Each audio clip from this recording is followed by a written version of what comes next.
há uma pergunta aqui. Aqui é a pergunta se aquelas famosas 3 inversões que eu assinalei como características da mentalidade revolucionária não são, portanto, erros de lógica. Não, não são erros de lógica. Também não são erros de percepção, são erros de verbalização da percepção. Isso quer dizer que o sujeito pode estar vendo a realidade com muita exatidão, tá certo? Mas na expressão verbal ele erra. E a partir dali, quando ele pensa no mesmo assunto, ele vê somente aquilo que ele disse e não aquilo que ele enxergou em primeiro lugar. Estão compreendendo? Por exemplo, quando Jean-Jacques Rousseau fala do contrato social, bem analisado, o conceito do contrato social não faz o menor sentido, porque para que as pessoas façam um contrato, elas já têm que ter combinado de fazer o contrato antes. Portanto, o contrato social pressupõe outro contrato social, que pressupõe outro contrato social, que pressupõe outro contrato social, assim por diante. No entanto, a partir do momento em que ele criou esta figura de linguagem, todo mundo que o leu ou que caiu sob a influência dele de algum modo, passa a encarar a sociedade de maneira contratualista. Entendeu? Sem perguntar de onde ele tirou isso. Pode ser que na hora que Rousseau inventou o contrato social, ele estivesse vendo as coisas exatamente como elas são. Né? Mas como faltou a capacidade de expressar a experiência tal como ela aparecia, ele imediatamente condensou a coisa numa figura de linguagem, e esta figura de linguagem passou a ser usada como se significasse alguma coisa literalmente. Quer dizer, nós podemos dizer, a sociedade é como um contrato, mas ela não é um contrato. Então, assim como, por exemplo, na Renascença, quando se aprimora a arte da relojoaria, e se criam aqueles relógios mecânicos de uma precisão incrível, imediatamente surge a ideia de encarar o cosmos como se ele fosse um relógio. Então você começa a ver os ciclos planetários como se fosse... Até houve um livro chamado Relógios Cósmicos, o Michel Gauquelin escreveu um livro chamado Relógios Cósmicos. Eu digo, mas espera um pouquinho, não é o contrário? Quer dizer, não foram essas máquinas chamadas relógios que foram feitas para imitar os ciclos planetários, tá certo? Do Sol e da Lua, tá certo? Pelo menos do Sol, tá certo? Num plano pequeno. Quer dizer, aquilo que é modelado por um fenômeno natural passa em seguida a ser encarado como se ele fosse o modelo. Hoje em dia não há inumeráveis pessoas falando de modelos informáticos do cérebro. Tem disciplinas universitárias inteiras para estudar isso. Quer dizer, você vai analisar o funcionamento do cérebro como se ele fosse um programa de computador, quando na verdade os programas de computador foram feitos para imitar alguns procedimentos do cérebro. Então, a imitação se torna retroativamente um modelo. E as pessoas acreditam que isso vai ter uma força explicativa. Eu digo, bom, ela tem uma força explicativa na base analógica, mas não mais do que isso. Então, quando você está usando uma figura de linguagem, quando você está usando, vamos dizer, os nomes estritamente apropriados em sentido unívoco, né? Quando você tem domínio das suas metáforas e quando elas passaram, vamos dizer, a ter um poder, por assim dizer, hipnótico e fantasmagórico em cima da sua mente, ao ponto de que, uma vez dita a metáfora, você agora só enxerga o que está dentro dela, né? E todos os demais componentes do fenômeno passam a ser invisíveis para você. Se você pegar essas grandes figuras de linguagem, se tornaram célebres, que adquiriram uma presença cultural importante, como, por exemplo, a expressão luta de classes. Ou até as expressões que nós usamos, quando o sujeito está pensando errado, nós dizemos que ele está com o cérebro avariado, tá certo? Ou que tem um cérebro de galinha, assim por diante. E são figuras de linguagem. Né? Elas não expressam o que realmente acontece. Quem sabe exatamente qual é a relação entre cérebro e pensamento? Ninguém sabe. Na verdade, até hoje não se encontrou nenhuma. Se encontra, no máximo, um vago paralelismo. Então, por outro lado, nós sabemos que há pessoas com um cérebro muito deficiente ou quase nulo que pensam perfeitamente bem. Não é isso? E observamos até, como já mencionei em outras aulas, atividades cognitivas que se dão para além de tudo que o cérebro pode alcançar. E, no entanto, nós continuamos usando a figura de linguagem. Não é isso? E quando as pessoas falam besteira, nós dizemos que tem um cérebro de galinha. Não é isso? Ou, vamos dizer, a expressão luta de classes expressa algo que de fato raramente acontece.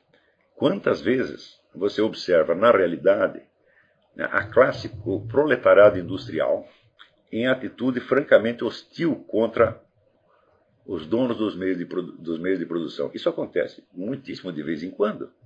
Na maior parte do tempo, está lá o proletário indo trabalhar, recebendo seu salário e até satisfeito com o seu salário, principalmente o proletariado industrial, que é um dos grandes beneficiários da economia moderna.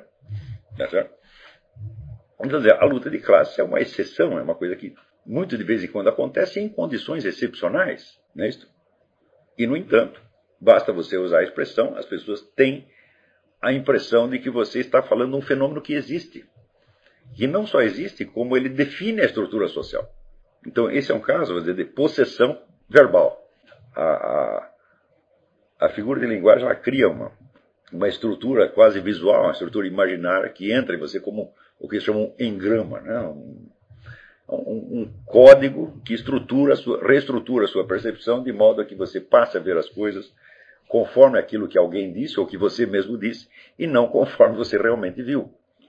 Eu digo para você que 90% do esforço filosófico é o esforço de sair de dentro desse estado de possessão verbal e voltar a expressar as coisas tal como elas apareceram originariamente na experiência.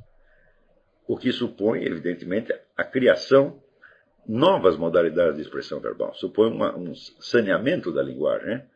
E é claro que nós não podemos fazer isso sem a ajuda de toda a tradição literária da qual pudermos dispor. Porque é muito improvável que a descrição da experiência possa ser feita diretamente, mediante termos e conceitos filosóficos já claramente estabelecidos. Você vai ter que passar por uma etapa narrativa ou poeticamente descritiva, uma coisa assim, não é possível fazer de outra maneira. Ora, mas isto nos coloca o seguinte problema. Qual é a capacidade que as pessoas, num determinado instante, num determinado momento da história, numa determinada sociedade concreta, qual é a capacidade que elas realmente têm de expressar a sua experiência? Quanto da experiência é transponível na linguagem corrente, de modo que as pessoas possam conversar a respeito. Você vai ver que o círculo do que se pode geralmente conversar, o círculo daquilo que nós temos instrumentos para falar uns aos outros, é muito menor do que o das suas experiências interiores. Muitas emoções ou percepções simplesmente não têm nome. Então, daí a diferença que a gente estabelece aqui entre o famoso eu narrativo e o eu social. Quer dizer, o eu social é uma interseção de conjuntos, né? Do conjunto que eu sei sobre mim mesmo, as pessoas sabem um pedaço. E eu geralmente só falo para elas desse pedaço. Porque se eu começar a falar do resto, elas não vão me entender, ou podem ficar chocadas, tá certo? Ou podem até achar que eu estou mentindo, tá certo? Então você vai criar um problema de comunicação na medida em que você pretende aumentar o coeficiente da sua expressão. E para que a comunicação continue possível, é necessário limitar a expressão. Até onde vai essa limitação? Bom, vocês que hoje estão com, vamos dizer, entre 20 e 40 anos, vocês vivem numa sociedade onde, vamos dizer, o repertório daquilo que é exprimível já se tornou enormemente grande.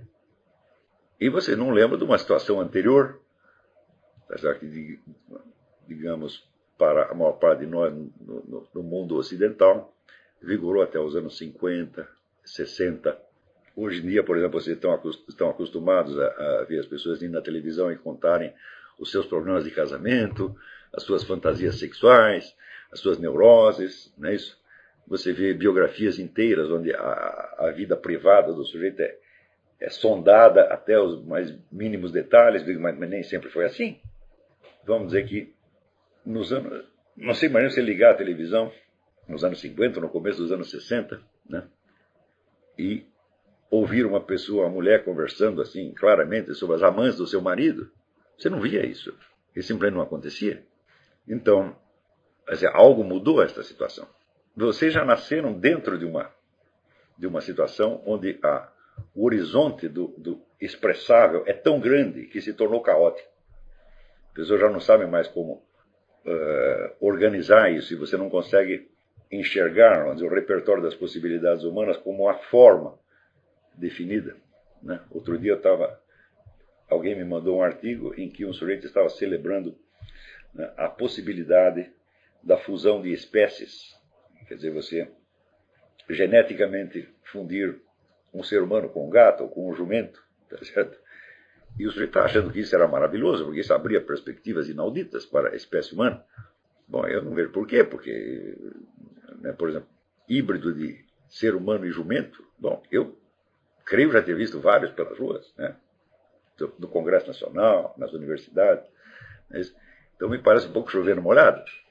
Mas é claro que isso ainda é apenas, vamos dizer, uma possibilidade técnica remota, e essas criaturas também não vão poder procriar, né? Mas é perfeitamente possível que logo você veja seres humanos com um rabo de macaco, né? com chifres, etc, etc. É claro que isso vai apagar completamente os limites da forma humana e nós já não saberemos o que é um ser humano. Quer dizer, a discussão que vai surgir sobre a existência ou não do ser humano vai confundir ainda muito mais as coisas do que elas já estão confusas hoje.